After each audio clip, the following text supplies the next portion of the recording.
Bom dia pessoal, Christopher, professor de História da Escola Estadual Padre Damião. Hoje a gente vai responder as questões do PET, do 9º ano, de História da segunda semana. Ela traz como temática Brasil República a questão do indígena. A gente viu sobre o indígena na semana passada, Agora ele vai trazer como que o índio é visto dentro do nosso território.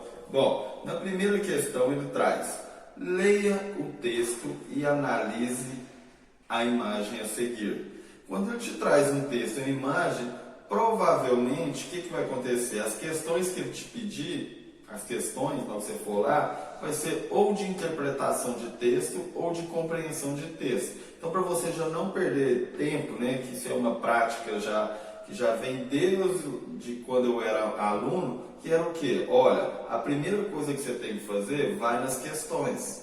Chegando nas questões, você vai ler as questões para você saber o que você tem que fazer. É como se fosse a construção de uma casa, não é? Você não vai iniciar uma construção de uma casa sem um planejamento, não é isso? O que esse planejamento faz? Você tem que fazer isso, aquilo e aquilo outro, para depois você concluir a casa. O texto está pronto, o texto é a casa. As questões é o quê? O planejamento, é aquele mapa do engenheiro, do mestre de obra, do pedreiro, para desenvolver o que se pede ali para ele.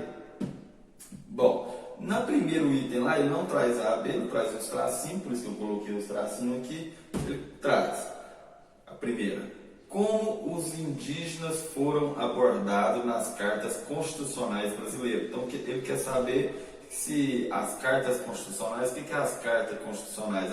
É onde estão as leis nacionais, não é? Então, como o índio era visto de acordo com as leis aqui do Brasil, não é? Então, você vai voltar lá. E a segunda: esquematize no quadro abaixo a forma como cada Constituição tratava a questão dos indígenas. Então, o que ele vai colocar? Ele vai colocar as datas ali e vai falar o seguinte: 1891, como que era o tratamento com o indígena? Em 1934, em 1937. Então, ele quer fazer uma cronologia, e saber se teve mudanças, e permanência. Lembra da história? Ela trata como mudança e permanência ao longo da história, nada daquilo. Mas professor, você falou que em 1990 ele não queria saber. Não, mas isso ele quer saber da Constituição. Uma hora ou outra vai aparecer essa questão numérica. Por quê? Só para você situar, mas isso não é tão importante. O foco dele aqui é o quê? Teve mudanças? Por que essas mudanças ocorreram? Teve algo que permaneceu lá atrás, que continua até hoje? Isso sim é importante para a história. Além do quadro, ele vai descer mais uma questão e ele traz: mesmo com a garantia do direito à posse de terras estabelecida a partir da Constituição de 34, os índios tinham um desafio a ser enfrentado. Que desafio era esse? Percebe? Então ele começa lá em 1891 e ele fala que foi colocado o direito de posse em 1934. Então houve mudanças, Então é isso que a gente vai descobrir. Agora a gente pode voltar lá no texto e ler o texto. Então, lembrando, a primeira que ele pede: como os indígenas foram abordados nas cartas constitucionais brasileiras. Está lá: o tratamento jurídico dedicado aos povos que moravam no território brasileiro antes da conquista europeia mudou ao longo dos quase 100 anos que separaram a primeira Carta Republicana de 1891 e a atual de 1988. Então, a primeira Constituição do Brasil, 1891. Vai aparecer a questão do indígena? A gente vai ver mais tarde, mas a primeira questão está lá: mudou ao longo dos quase 100 anos que separaram a primeira Carta Republicana de 1891 e a atual de 1988, que é a que a gente vive. Você tem um problema jurídico, aonde que a gente vai encontrar hoje? 1988. Então, as outras anteriores, teve mudanças? Teve, não teve? Teve direito que você adquiriu e teve direito que você perdeu. E isso, à medida que o tempo vai desenrolando, os governadores, principalmente a Câmara dos Deputados, dos vereadores e deputados, o que eles vão fazer? E senadores, eles vão modificando, né, de acordo com o que eles acham melhor no momento, seja para eles, né, ou seja para nós, que é algo secundário, né? A gente não tem tanta importância, a gente tem importância na hora de votar, né? Porque eles precisam do nosso voto. Depois, eu acho que eles dão uma amnésia assim e vão esquecendo da gente um pouco, né? Então, você como cidadão, um agente modificador da história, você vai analisar a história e vai fazer o quê? Não, eu vou cobrar aquele cara, porque senão na próxima eleição ele não terá o meu voto, porque ele prometeu algo e não cumpriu. Então, se liga aí na sua função de como cidadão, né? Modificar isso, né? Não deixar ninguém passar a gente para trás. Bom, então a primeira questão é essa. Depois ele vai vir com a cronologia dessa Constituição. 1891, 1934, 37 e 46. 37 e 46, a gente vai olhar lá no texto, ela é praticamente a mesma coisa. Por isso que eu coloquei junto. Como você vai fazer o PET no caderno, você pode, para quem é meu aluno, né, pode colocar junto lá que vai ser considerado. Bom, então o primeiro lá, 1891. Dando continuidade ao texto, a gente percebe lá no segundo parágrafo, a Constituição de 1891 nem menciona os povos nativos, ou seja, a primeira questão, ele nem vai mencionar. Para ele, o quê? O índio não é ninguém, não. O índio não faz parte do povo brasileiro, né? Ele é um selvagem, ele é um animal, ele não tem nada a ver com o brasileiro. Então você vai colocar lá, nem mencionava os povos indígenas. Percebe que as questões elas são de compreensão de texto. Existe interpretação e compreensão de texto, né? Qual que é a diferença dessas duas? Eu, como professor de língua portuguesa também, vou te passar a seguinte orientação. Quando o texto pedir para você retirar, é compreensão de texto. É praticamente, você está vendo? Não modifiquei nenhuma palavra. O texto, peguei do texto e coloquei na minha resposta. A interpretação, você vai ler o texto, né? E depois você vai fazer o quê?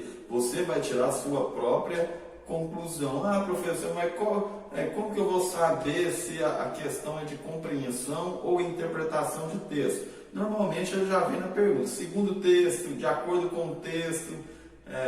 Essas são as linhagens, né? Depois eu vou fazer uma aulinha e vou te passar direitinho qual que é a diferença certa entre interpretação de texto e compreensão de texto, para você já ter, na hora que você entrar numa questão assim, tem um texto, facilitar a sua vida aí. 1934, dando prosseguimento, nem mencionava os povos nativos. Já a de 1934 continha duas referências, o artigo 5º e o artigo 129. Artigo 5º dispunha como competência privativa da União. União é o governo, né? A União legislar, criar leis, né? Sobre a incorporação dos silvícolas à comunhão nacional. Ah, mas o que é esses silvícolas? Eu não sei.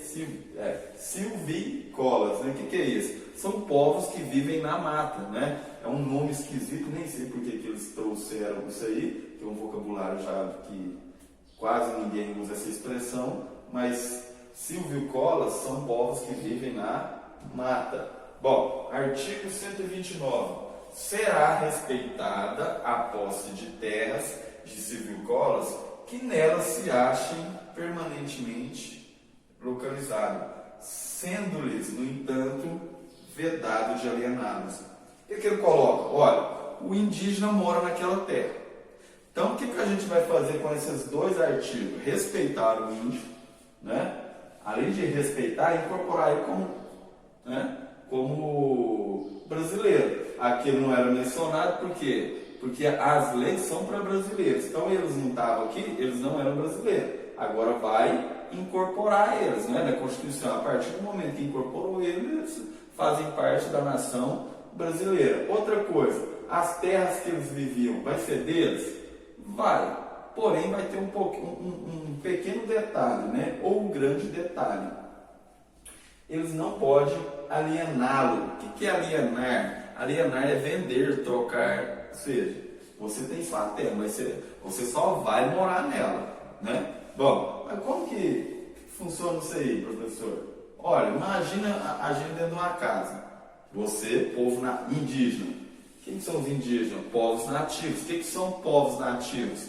Aquele povo original daquela terra do Brasil. Então, o povo original aqui são os indígenas, ou chamados de nativos, né? Quando você vê nativo, é o povo raiz, né? Aquele que é o primeiro a viver nessa terra. Então, eles eram de posse. Então, quando você está na sua casa, você é um nativo da sua casa. De repente, o vizinho embaixo, né? Ele entra dentro da sua casa e fala: infelizmente, eu quero ocupar a sua casa. Mas como assim? A casa é minha? Não, a casa não é sua. Você vai ter um espaço aí, mas a casa é praticamente minha. Mas onde que eu vou ficar? Não, fica no seu quarto, você pode dormir lá. Bom, ele vai viver, ele vai colocar leis na sua casa.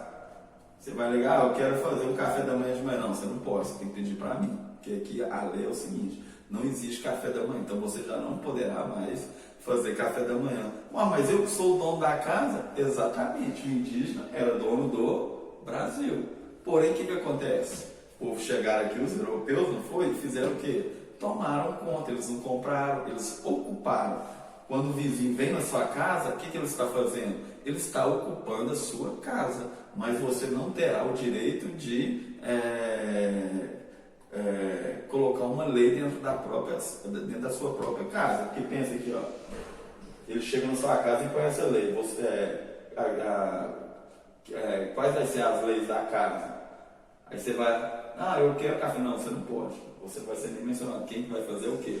Sou eu que estou ocupando a sua casa, tá? Percebe o quanto que isso é complicado de entender? Quando a gente pensa em respeitar o índio, a gente dá uma olhada no seu, a gente pensa: não, o índio, não, gente, né? A gente trata ele como um selvagem, que é uma pessoa tipo assim, não, pô, o cara não é nem civilizado, não, para que respeitar isso, não é? Mas a gente vai pensar o quê? Você vai na casa de alguém, o anfitrião da casa tá lá tranquilo, você vai chegar, ocupar e vai falar para ele, desrespeitar o local onde ele mora, né? Falar assim: não, você não manda aqui, quem manda aqui somos nós, porque eu não consigo seu jeito de viver não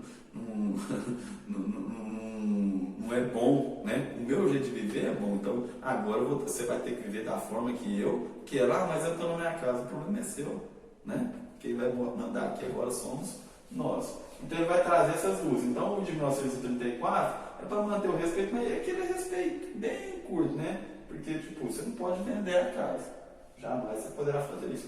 Então a casa praticamente não é sua, você está morando ali de favor, né? Até você morrer aí. 1937 e 1946, tá lá. 129, né? Você vai respeitar do que a gente lê. Salvo por ligeiras mudanças de redação, as duas referências se mantêm nas duas constituições seguintes. A de 37, chamada polaca, por ser influenciada pela Carta Polonesa, que regeu a ditadura de Getúlio até sua queda em 1945, e a de redemocratização de 46. Ou seja, história do trabalho com mudanças e permanência. O que permaneceu? As duas. O que modificou? Alguma palavrinha ou outra. Quando ele coloca mudanças ligeiras, é só uma palavra sinônimo daquela outra palavra. Às vezes ele retira um negócio, o que ele pensa? Depois a gente for entrar na justiça, a gente precisa de uma brecha, não é assim que os advogados trabalham, a gente precisa de uma brecha ali, para a gente, na hora que a gente precisar de alguma coisa deles, tomar, né, na verdade, a gente sabe aonde que a gente vai encontrar as brechas ali que a Constituição nos dá, né? Então esse era um dos intuitos deles aí, ó. Então, terminando o quadro aqui, como eu falei, você pode juntar o 37 e o 46. No outro parágrafo, terminando a redemocratização em 1946, no 1, 2, 3, quarto parágrafo. Em outras palavras, já desde a sua segunda Carta Magna, o Brasil atribuiu aos indígenas o direito de viverem nas terras que ocupavam tradicionalmente, proibindo-as de vendê-las. No entanto, o texto não define a quem cabia a propriedade da terra indígena, em que os índios moram permanentemente, da qual têm a posse e não podem vender. Criava uma lacuna jurídica sobre a propriedade, por exemplo, no caso do grupo indígena desaparecer. O que ele pensa? Se um índio desaparecer, igual eu coloquei lá, na próxima questão, qual que era o desafio? O terceiro item, depois do quadrinho. A criação de uma lacuna jurídica, está vendo? Está dentro do próprio corpo do texto. Criação de uma lacuna jurídica sobre a propriedade.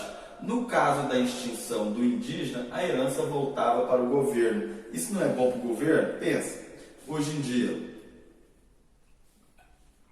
a gente percebe que existe uma tal bancada ruralista. E nos últimos tempos houve uma polêmica aí, né? Sempre há polêmica com relação à questão do indígena, sobre a demarcação do índio. O que é a demarcação? É igual a gente usou o exemplo, você mora na casa. Isso aqui é propriedade dos ocupistas, né? Aqueles que ocuparam o terreno. Então a gente vai demarcar uma parte para você no caso o índio, né? Ou no caso você ficou no quarto. Então você está lá no seu quarto. Então demarcou, aquela parte ali vai ser destinada só ao indígena, né? Porém, o que ele vai fazer? Vai deixar essa brecha, porque ele não pode vender, não pode fazer nada. Então, se o indígena morava lá, ele entra, aqui ó, olha que interessante, ele entra em extinção, morreu o indígena. Morreu o indígena, para quem vai a terra? Para o governo. Então o que eles vão pensar?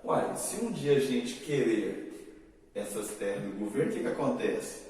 Aquela bancada ruralista, a bancada do tiro, né, que a gente fala, pode ir lá executar esses indígenas, a terra vai voltar para o governo, e o governo normalmente ele é colinhado com quem? Com os grandes proprietários de terra, não é? São essas pessoas, esses proprietários de terra que financiam a campanha desses políticos. Então o que ele vai fazer? Olha só, tanto que é bacana, você arranca da minoria, né? O índio também é considerado como uma minoria. Basta você não dar direito para ele executar os indígenas, fazer com que eles desapareçam, que a gente pode utilizar as terras deles, não é? Ir lá cortar árvore, pegar madeira, produzir borracha, pneu, não é? Então vão desmatar todo aquele pedaço ali, fazer que aquilo ali nos tragam lucro, não é?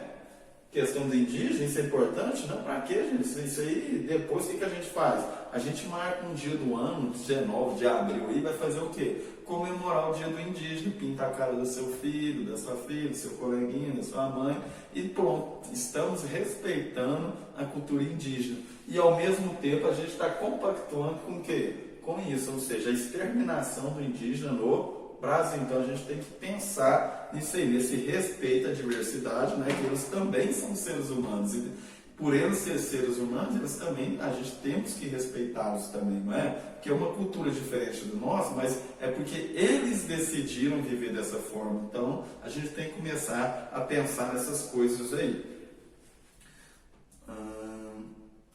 Terminando essa, ele traz a questão número 2. Assim como quase todas as constituições do Brasil, a Carta de 1988, também fez referências aos povos indígenas, reafirmando direitos originários e imprescritíveis às terras tradicionalmente habitadas pelos seus povos ancestrais.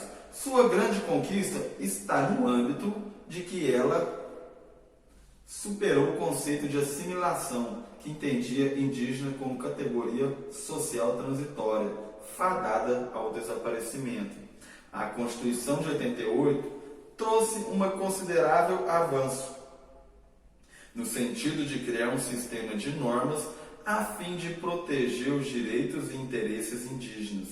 Os direitos constitucionais dos índios encontram-se no capítulo 8 da Ordem Social. Nesse capítulo destacam-se os artigos 231 e 232. Leia trechos desses artigos e em seguida responda as questões. Olha, ele está pedindo para você ler o texto. Ele está pedindo para você ler o texto, ou ele vai trazer uma questão de interpretação ou de compreensão. Se for de compreensão, você vai arrancar do texto e vai colocar lá. Se for de interpretação, você vai ler o texto, você vai concluir e colocar o seu pensamento, ok? Então, vamos lá. Então, já que eu te orientei aí nas questões primeiro, tá lá o artigo 231, mas a gente vai lá nas questões primeiro. Primeiro, qual a maior contribuição que a Constituição de 88 traz para os povos indígenas? Né? Qual que é a maior contribuição? Olha lá no artigo 231. São reconhecidos aos índios sua organização social, costumes, línguas, crenças e tradições, e os direitos originários sobre as terras que tradicionalmente ocupam, competindo a União a demarcá-la, proteger e fazer respeitar todos os seus bens. Então, essa é a primeira conquista do índio, não é? A contribuição de 88 para os indígenas. Tá lá, são reconhecidos aos índios. O índio tem que ter respeito, né? Ele tem que ter um local seguro para ele viver, né? Já que foram tomados praticamente o território inteiro, então você tem que fazer algo, né, para proteger o índio, porque o índio, ele é o povo nativo, ele é o povo originário da terra, é o povo raiz do local onde a gente vive, né? Então eles merecem respeito. Então, com essa lei aqui, já é um primeiro passo. Mas como assim não é o primeiro passo? Já tá bom, tá não? Não. Uma coisa é você ver na lei, na teoria. Outra coisa é praticar. A gente vê diversos assassinatos aí indígenas que a gente nem sabe por quê. Que a gente nem dá bola. Mas para quem mora naquele pedaço do norte ali, percebe isso, né? Então ali praticamente como se fosse terra de ninguém. Ele vai executar o índio por quê? Que um dia se chegasse na extinção, eles tomariam posse, né? Ali tem um caso complicado ali, polêmico, né?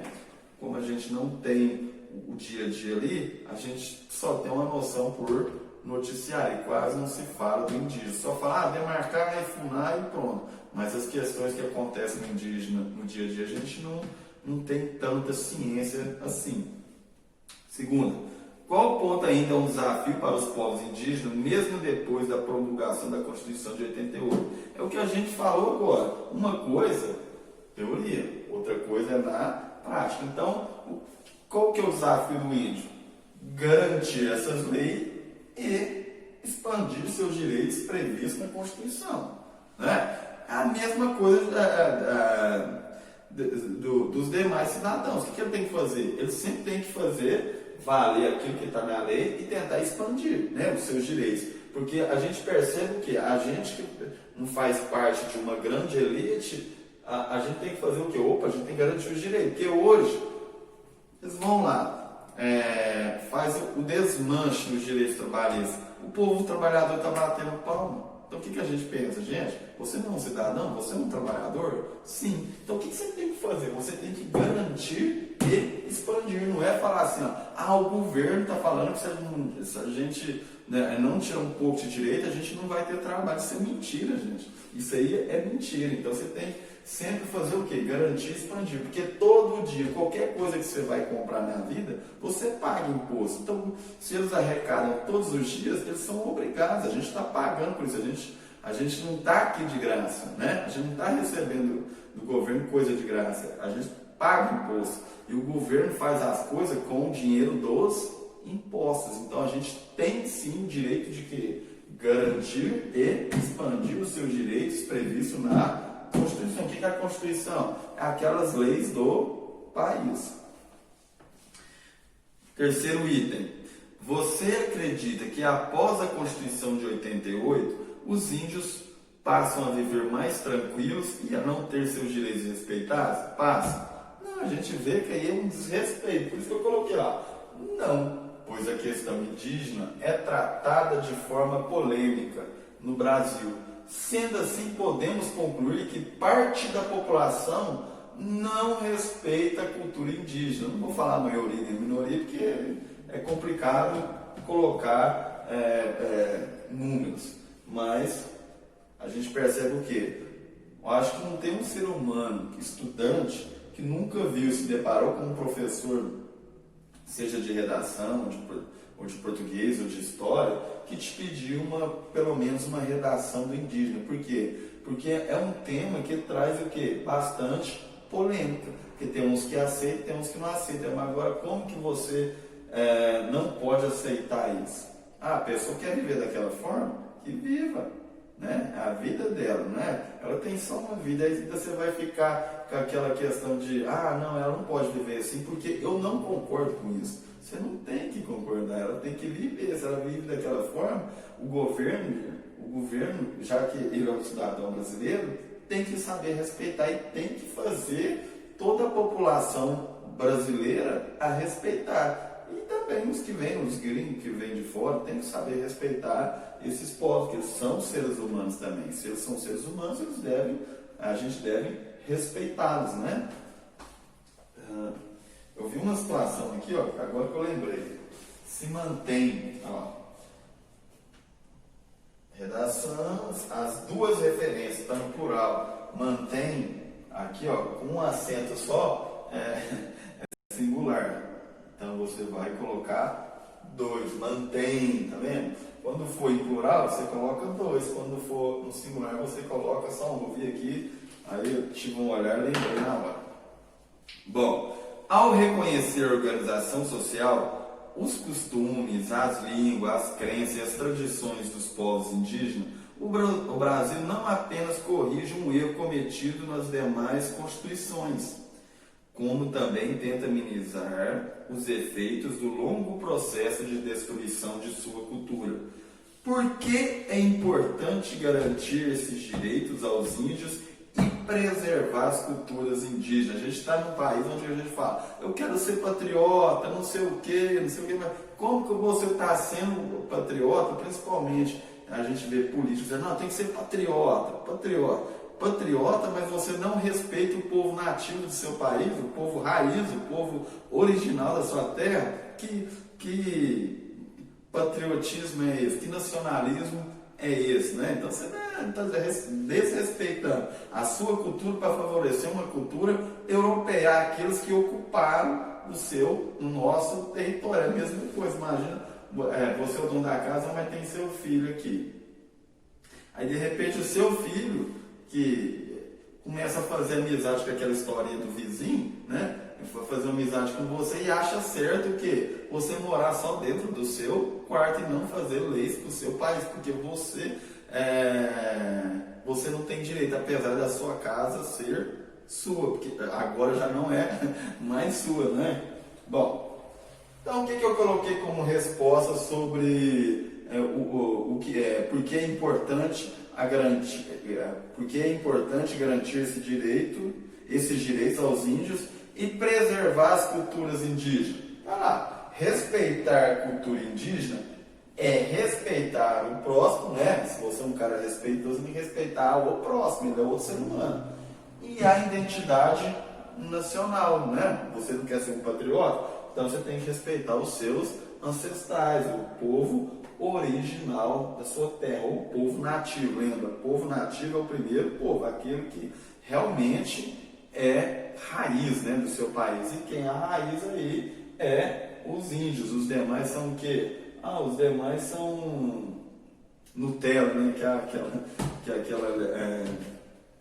Aquele meme que ele coloca, né? Raiz e Nutella. Então a gente somos Nutella e os indígenas os raiz, né? Beleza? Então assim a gente termina aí a segunda semana do PET 2. Então na próxima aula a gente vai fazer a semana 3, né? Aí a gente vai ver aqui que tem como temática anarquismo e protagonismo feminino. Então, são temas legais, beleza? Então até a próxima e um abraço a todos. Façam as questões tudo certinho, corrijam, que assim que a gente voltar a ter aulas presenciais, a gente corrige essas questões aí, beleza? Abraço.